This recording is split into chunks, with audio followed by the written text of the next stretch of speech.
అంటే సంపద, జ్ఞానం, దైవశక్తి అన్నీ మన చేతుల్లోనే ఉన్నాయి. ఉదయాన్నే మన చేతుల్ని చూడటం ద్వారా ఆ శక్తిని యాక్టివేట్ చేస్తున్నామన్నమాట.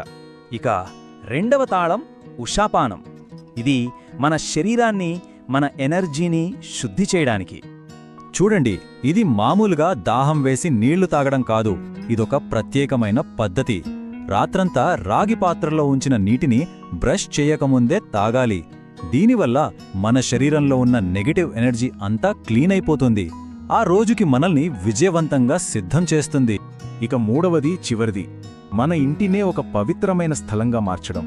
దైవిక శక్తిని ఆకర్షించి నెగటివిటీని తరిమికొట్టేలా చేయడం.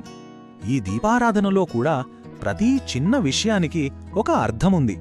ఏ నూనె వాడాలి, వత్తులెలా ఉండాలి, దీపం ఏ దిక్కున పెట్టాలి, ప్రతి దాని వెనక ఒక కారణముంది. దీన్ని బట్టి అర్థమవుతోంది కదా, ఇది కేవలం ఒక పూజ కాదు, ఒక శక్తివంతమైన సాధన అని. అయితే సాధువు ఒక ముఖ్యమైన హెచ్చరిక చేశాడు.